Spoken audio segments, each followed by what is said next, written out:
So hello ladies and gentlemen, I am back with another video. ഞാൻ നിങ്ങളുടെ സ്വന്തം ഹരിരകന്റെ പുതിയൊരു വീഡിയോയിലേക്ക് സ്വാഗതം. സോ അപ്പോൾ നമ്മൾ ഇന്നത്തെ വീഡിയോയിൽ സംസാരിക്കാൻ പോകുന്ന നമ്മുടെ സോളോ ലെവലിംഗിന്റെ 121 തൊട്ട് 130 വരെയുള്ള ചാപ്റ്റേഴ്സിനെ കുറിച്ചിട്ടാണ്. അപ്പോൾ നിങ്ങളുടെ ചാനൽ കാണുന്നെങ്കിൽ please like and subscribe and let's go to the video. So കഴിഞ്ഞ ചാപ്റ്ററിന്റെ അവസാനത്തിൽ ഗേറ്റിന്റെ ഉള്ളിൽ വെച്ച് ബെറോ ആർച്ച് ലിച്ചിനെ കൊല്ലുന്നിടത്താണ് ചാപ്റ്റർ 120 അവസാനിച്ചത്. ശേഷം ചാപ്റ്റർ 121 തുടക്കത്തിൽ ആദ്യം കാണിക്കുന്നത് ബെറോ ആർച്ച് ലിച്ചിനെ കൊന്നതോടെ അയാളുടെ അൺഡെഡ് മോൺസ്റ്റേഴ്സ് എല്ലാവരും ഇല്ലാതെയാവുന്നതാണ്. ഈ സമയം നൈറ്റ് ഗിൽഡിലെ ആളുകൾ ഐറ്റംസ് കളക്ട് ചെയ്യുമ്പോൾ പാർക്ക് ഈ സമൺസിന്റെ പവേഴ്സിനെ കുറിച്ച് ചിന്തിക്കുന്നതും ഒപ്പം നൈറ്റ് ഗിൽഡിനെ അവന്റെ ഗിൽഡുമായിട്ട് മെർജ് ചെയ്ത് ജിൻവുവിന് സപ്പോർട്ട് ഫോഴ്സ് ആയിട്ട് വർക്ക് ചെയ്താലോ എന്നും മറ്റൊരു ഗിൽഡ് മെമ്പറിനോട് സംസാരിക്കുന്നുണ്ട്. എല്ലാം വെച്ച് നോക്കുമ്പോൾ ഇവർക്ക് ഇതിൽ ജോലിയും റിസ്ക്കും കുറവുമാണ്, നല്ല പ്രോഫിറ്റ് ഉണ്ടാക്കാനും പറ്റും. ഒരാൾക്ക് ഒറ്റയ്ക്ക് ഒരു ഗേറ്റ് റൈഡ് ചെയ്യാൻ പറ്റില്ല എന്ന് നിയമമുള്ളത് കൊണ്ട് ഇവരുടെ പ്ലാനിന് ചെറിയ ചാൻസ് ഉണ്ട്. ഈ സമയത്ത് ഗേറ്റിന്റെ പുറത്ത് ഹൈസ്കൂളിലെ ഗേറ്റ് ഇഷ്യൂവിന് ശേഷം രക്ഷപ്പെട്ട കുട്ടികളെയെല്ലാം ഹണ്ടേഴ്സ് അസോസിയേഷൻ ഹോസ്പിറ്റലിലേക്ക് മാറ്റിയിരുന്നു. അവിടെ ജിൻവുവിനെ കൂട്ടിക്കൊണ്ടുപോകാൻ വന്ന ഗൺഹി കാറിന്റെ ഉള്ളിൽ വെച്ച് മൊത്തം 223 കുട്ടികളെ രക്ഷപ്പെട്ടുള്ളൂ, ബാക്കിയുള്ള എല്ലാ കുട്ടികളും മരണപ്പെട്ടുവെന്ന് അവൻ അറിയിച്ചു. കഴിഞ്ഞ 6 മാസമായി കൊറിയയിലെ ഗേറ്റുകളുടെ എണ്ണം കൂടുകയാണ്. അതിന്റെ ഒപ്പം അവയ്ക്കുണ്ടാവുന്ന ആളുകളുടെ എണ്ണവും കൂടുന്നുണ്ട്.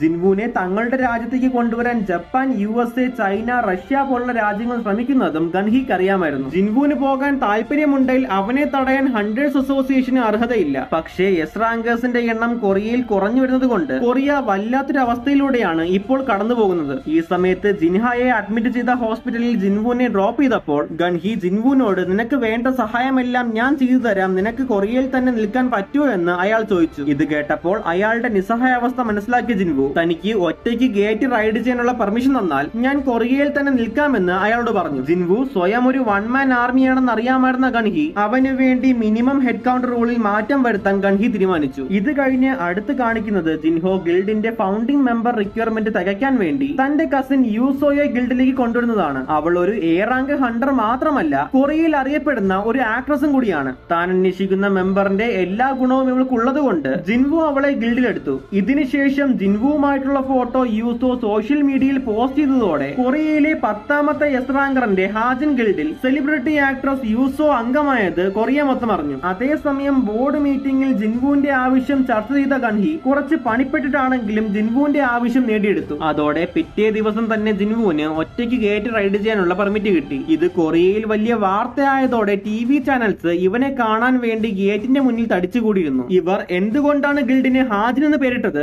ഹാജിൻ ഗിൽഡിന്റെ ഫസ്റ്റ് റൈഡിനെ കുറിച്ച് എന്താണ് പറയാനുള്ളത്, നിങ്ങളും യൂസോയും തമ്മിൽ എന്തെങ്കിലും ബന്ധമുണ്ടോ എന്നൊക്കെ ചോദിക്കുന്നുണ്ട്. ഈ സമയത്ത് ഇതെല്ലാം കേട്ടുകൊണ്ട് അവിടെ എത്തിയ ഓഫീസർ വൂജിൻ ചുള്ള് ഇനിയെങ്കിലും സോഷ്യൽ മീഡിയയിൽ ഫോട്ടോ പോസ്റ്റ് ചെയ്യുമ്പോൾ സൂക്ഷിക്കണമെന്ന് പറഞ്ഞു. എന്നിട്ട് ജിൻവുവിന്റെ സപ്പോർട്ട് ടീമിന്റെ റാങ്ക് ചെക്ക് ചെയ്ത് ഗൺഹി പറഞ്ഞതിൽ പ്രകാരം ജിൻവുവിന്റെ സ്കൗട്ടായിട്ട് അയാളും ഗേറ്റിലേക്ക് കയറി. ശേഷം ജിൻവുവിന്റെ ആർമി മോൺസ്റ്റേഴ്സിനെ കൊല്ലുന്നതും അതേസമയം ഐറ്റംസും കളക്ട് ചെയ്യുന്നത് കണ്ട് വൂജിൻ ചുള്ള് അന്തം വിട്ട് നിൽക്കുമ്പോഴാണ് ജിൻവു അവരുടെ ബോസിനെ കൊന്ന് അതിന്റെ ഷാഡോ എക്സ്ട്രാക്ട് ചെയ്ത് അതിന് ജിൻമ എന്ന് പേരിടുന്നത്. പിന്നീട് റൈഡ് കഴിഞ്ഞ് ഗേറ്റിൽ നിന്നും പുറത്തിറങ്ങി വൂജിൻ ചുള്ള് ഗൺഹിയുടെ അടുത്തെത്തി ജിൻവുവിന്റെ റൈഡ് ഒരു വൺ സൈഡഡ് മാസക്കർ ആയിരുന്നു എന്നും അറിയിച്ചു. ഇത് കേട്ടിട്ട് ഗൺഹിക്ക് അത്ഭുതമൊന്നും തോന്നിയില്ല, കാരണം ജിൻവുവിന്റെ കഴിവിൽ അയാൾക്ക് പൂർണ്ണ വിശ്വാസം ഉണ്ടായിരുന്നു. ഈ സമയം ജപ്പാനിൽ ഒരു ബ്ലാക്ക് ഹോൾ പോലത്തെ ഗേറ്റ് ഓപ്പൺ ആയതോടെ ജപ്പാൻ ഹണ്ടേഴ്സ് അസോസിയേഷൻ റിയൂജിയുടെ ഷോർട്ട് സോർഡ് ഗിൽഡിനെ അവിടേക്ക് വിളിപ്പിച്ചു. റിയൂജിയുടെയും മറ്റ് ഹണ്ടേഴ്സിന്റെ മരണശേഷം ജപ്പാനും അതുപോലെ ഷോർട്ട് സോർഡ് ഗിൽഡും ഭയങ്കരമായ പ്രശ്നങ്ങളാണ് നേരിട്ടുകൊണ്ടിരുന്നത്. ബോർഡ് മീറ്റിംഗിൽ ഈ ഗേറ്റ് ഇല്ലാതെയാക്കാൻ ജപ്പാനിൽ എസ് റാങ്കേഴ്സ് കുറവായതുകൊണ്ട് നാഷണൽ ലെവൽ ഹണ്ടേഴ്സിനെ കൊണ്ടുവരാൻ ഇവർ തീരുമാനിച്ചു. ആദ്യം ആൻഡ്രയെ കൊണ്ടുവരാൻ ഇവർ നോക്കിയെങ്കിലും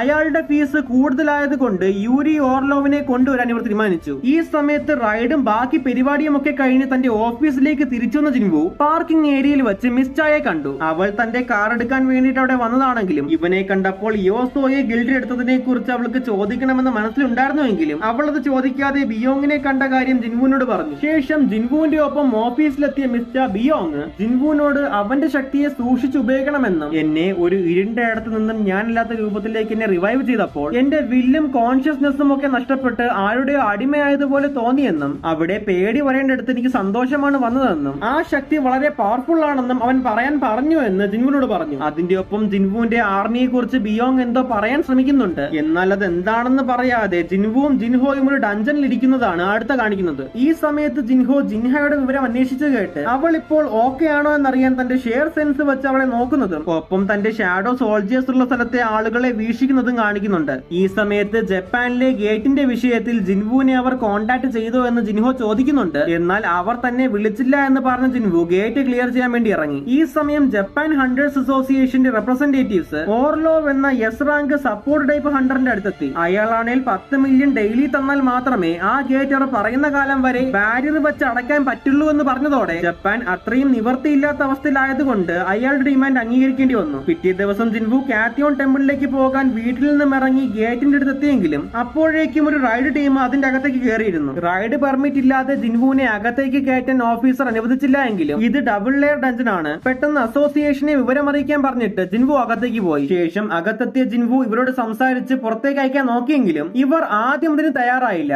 അതോടെ വാതിൽ തുറന്ന് അകത്തുള്ള മോൺസ്റ്റേഴ്സ് എങ്ങനത്തെയാണെന്ന് ജിൻവു കാണിച്ചു കൊടുത്തതോടെ ഇവർ തിരിച്ചു പോകാൻ തയ്യാറായി. ശേഷം ജിൻവു അകത്തേക്ക് കയറിയപ്പോൾ വാതിൽ പിന്നിൽ നിന്ന് മടഞ്ഞു. അവിടെ എത്തിയപ്പോൾ പഴയ ഓർമ്മയിലേക്ക് തിരിച്ചുപോയ ജിൻവു ആ റൂമിലെ ബാക്കി സ്റ്റാച്യൂസ് എല്ലാം പപ്പറ്റുകളാണെന്ന് മനസ്സിലാക്കി യഥാർത്ഥ മാജിക് പവർ ഉള്ള സ്റ്റാച്യുവിന്റെ അടുത്തേക്ക് നടന്നു. ഇത് കഴിഞ്ഞ് അടുത്ത് കാണിക്കുന്നത് ഓർലോ ജപ്പാനിലേക്ക് വരുന്നതും റിപ്പോർട്ടേഴ്സിന് ഇന്റർവ്യൂ കൊടുക്കുന്നതിനിടയിൽ താൻ എങ്ങനെയാണ് ഗേറ്റിൽ ബാരിയർ ഇടാൻ പോകുന്നതെന്ന് അവരോട് പറയുന്നതുമാണ്. ഇതെല്ലാം ടിവിയിലൂടെ ഗൺഹി കാണുമ്പോഴാണ് ഡബിൾ ലെയർ ഗേറ്റിനെ കുറിച്ചും ജിൻവു അതിന്റെ ഉള്ളിലേക്ക് പോയതിനെ കുറിച്ചും ഗൺഹി അറിയുന്നത്. ഈ സമയം ഡഞ്ചന്റെ ഉള്ളിൽ ജിൻവു തന്റെ പ്രസൻസ് മനസ്സിലാക്കിയെന്നറിഞ്ഞ സ്റ്റാച്ചു തന്റെ ചിറക് വിടർത്തി കയ്യിലുണ്ടായിരുന്ന ടാബ്ലറ്റ് പൊട്ടിച്ചു കളഞ്ഞ് നീ അവസാനം തിരിച്ചു വന്നു എന്ന് ജിൻവുവിനെ നോക്കി പറഞ്ഞു. അത് കേട്ട ജിൻവു നീയാണോ എന്നെ ഇവിടേക്ക് വരുത്തിയത്, നീ ആരാണെന്ന് തിരിച്ചു ചോദിച്ചപ്പോൾ ഇത് കേട്ട സ്റ്റാച്ചു ഇവിടെ ഞാൻ ആരാണെന്നതിലല്ല മറിച്ച് നീ ആരാണെന്നതിലാണ് പ്രശസ്തി എന്ന് പറഞ്ഞു. എന്നിട്ട് നിനക്ക് നേരെ വരുന്ന മോൺസ്റ്റേഴ്സിനെ നീ കീഴ്പ്പെടുത്തുകയാണെങ്കിൽ നിനക്ക് വേണ്ട ഉത്തരം ഞാൻ തരാമെന്നും ആ സ്റ്റാച്ചു പറഞ്ഞു. ശേഷം ജിൻവു തന്റെ ആർമിയെ പുറത്തെടുക്കാൻ നോക്കിയെങ്കിലും ആ സ്റ്റാച്ചു തടഞ്ഞ് എനിക്ക് നിന്റെ വേലക്കാരെയല്ല നിന്റെ ശക്തിയാണ് അറിയേണ്ടതെന്ന് പറഞ്ഞതോടെ ജിൻവു തനിക്ക് നേരെ വന്ന ഓരോ മോൺസ്റ്റേഴ്സിനെയും അടിച്ച് വീഴ്ത്താൻ തുടങ്ങി. ജിൻവുവിന്റെ സ്കില്ല് കണ്ട ആ സ്റ്റാച്ചു അവന്റെ വളർച്ചയെ പ്രശംസിച്ച് എന്നിട്ട് ഫൈറ്റിന്റെ കാഠിന്യം കൂട്ടാൻ വേണ്ടി ആ മുറിയിലെ ഏറ്റവും വലിയ മോൺസ്റ്ററിനെയും ജിൻവുവിന് നേരെ അയച്ചു. ഈ സമയത്ത് ഡഞ്ചന്റെ വെളിയിൽ ഗൺഹിയെ കാണാൻ വേണ്ടി മാറ്റ്സുമോട്ടോടെ എത്തിയിരുന്നു. ജപ്പാൻ ഇപ്പോൾ അനുഭവിക്കുന്ന എസ് റാങ്കേഴ്സിന്റെ ഷോർട്ടേജിന് ഒരു പരിഹാരം കാണാൻ ജിൻവുവിനെ എങ്ങനെയെങ്കിലും ജപ്പാനിൽ എത്തിക്കാനാണ് അയാൾ ശ്രമിക്കുന്നത്. അതിനുവേണ്ടി ജേജുവിൽ നിന്നും എടുത്ത എല്ലാ കോർ ഐറ്റംസും കൊറിയയ്ക്ക് കൊടുക്കാൻ അയാൾ തയ്യാറാണ് ഗൺഹിയിലൂടെ ജിൻവുവിലേക്ക് എത്താൻ. എന്നാൽ തുടക്കം തൊട്ടേ കൊറിയൻ എസ് റാങ്കേഴ്സിനെ തീർത്ത് റിയൂജിയെ നാഷണൽ ലെവൽ ഹണ്ടർ ആക്കാനും അതിലൂടെ തന്റെ ആവശ്യങ്ങൾ നടത്തിയെടുക്കാനുള്ള മാറ്റ്സുമോട്ടോയുടെ ശ്രമം അറിയാമായിരുന്ന ഗൺഹി അവന്റെ എല്ലാ കള്ളത്തരങ്ങളും അവിടെ വെച്ച് പൊളിച്ച് ജിൻവുവിനെ വിട്ടുതരാൻ പറ്റില്ല എന്ന് പറഞ്ഞു. ഈ സമയത്ത് ജിൻവു ചെറിയ മോൺസ്റ്റേഴ്സിനെ തീർത്ത് വലുതിനെ തന്റെ മുഴുവൻ സ്കില്ലും എടുത്ത് ആക്രമിക്കുകയായിരുന്നു. ജിൻവുവിന്റെ ഈ കറണ്ട് സ്കില്ലിലും അതിനെ തോൽപ്പിക്കുന്നത് അത്ര എളുപ്പമായിട്ടുള്ള കാര്യമല്ലായിരുന്നു. എന്നിട്ടും അവൻ എല്ലാത്തിനെയും കീഴ്പ്പെടുത്തിയെങ്കിലും അവസാനം ആ സ്റ്റാച്ചുവിനെയും കൂടി കീഴ്പ്പെടുത്തിയാൽ മാത്രമേ ടെസ്റ്റ് അവസാനിക്കുള്ളൂ. ഇതിന്റെ ഒപ്പം സിസ്റ്റം അവന് പുതിയ ടാസ്ക് കൂടി കൊടുത്തു. അതായത് 10 മിനിറ്റിന്റെ ഉള്ളിൽ അവനെ തോൽപ്പിച്ചില്ല